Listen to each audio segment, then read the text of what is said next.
I was in Idaho last year, and there was a Mexican doctor that came to see me, a lady, and she said, I have a practice down in Mexico, and my partner was approached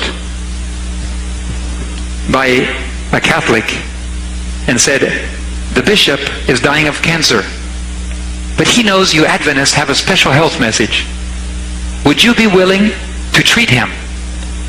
The doctor said, if on the condition that I can give the bishop Bible studies. I want to explain to him where that health message came from.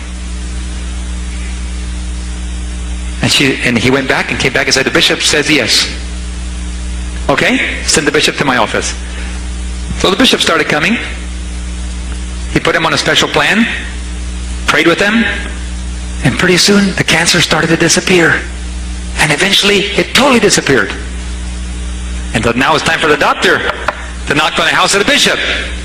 Hello, Brother Bishop, I am here to give you a Bible study. Can I come in? The bishop said, please do. You're welcome. They talked for a while and he said, okay, I'd like to discuss with you the spirit of prophecy and how it gave us the health message. Could I do that? The bishop said, yes, but before you do, could I show you something? Come with me to my library. So they went to the library. And on the library, all of the published writings of Ellen G. White. The doctor was stunned.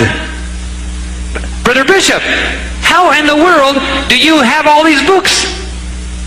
He said, and I've read every one of them too. You have. And what do you think about them? He said, I'm a Jesuit.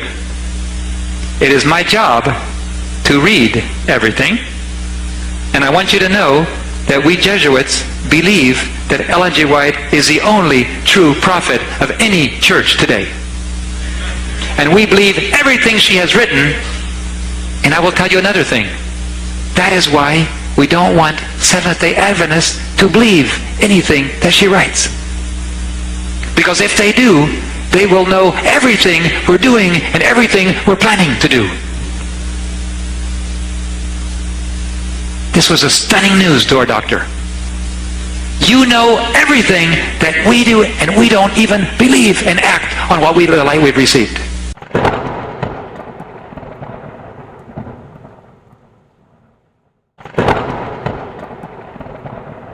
She was always sickly, and this disabled her from going to school. She stopped in grade 3 or class 3. So as someone who ended in that class, and the books she wrote, it shows that it was not a human being that was using her. It was the power of God. Even the English which she wrote, people have to sit back and use dictionary to understand some of these things. Even the greatest authors, they don't understand the power that was using this woman to write. So when we reject her writings, we are rejecting the light of God. There is a brother who was called D.M. Kenwright. D.M. Kenwright is a man that preached the gospel with power. Thousands and thousands of people came to the Seventh-day Adventist Church because of Kenwright. Ellen G. White used to tell him, please don't make arguments concerning Bible truths, concerning Bible Sabbath. He was a very good debater. And through all that, he started developing pride.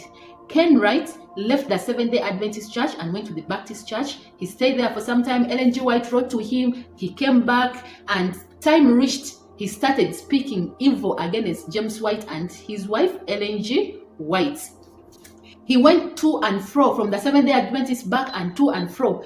And this guy, he started speaking against Ellen G. White. He started trashing her name and all those falsehood against her. But one day, he went and left the church and went completely.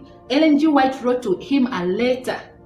And this brother, he did not read that letter. He kept it in his wardrobe for many, many, many years. And when Ellen G. White died, D.M. Kenwright, he went to pick the letter which Ellen G. White wrote to him when he was still alive. And when he opened it like this, it was saying, if I die before you coming back in the church, your case is hopeless. Meaning his probation has closed.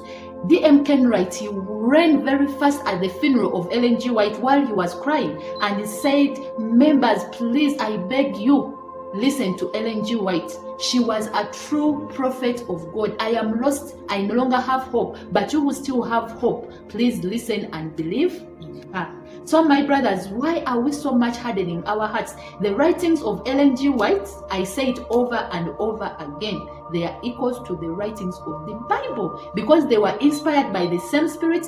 They were all written through men by the power of the Holy Spirit, and they were all lesser light. And Ellen G. White, she is the greatest prophet of all of them.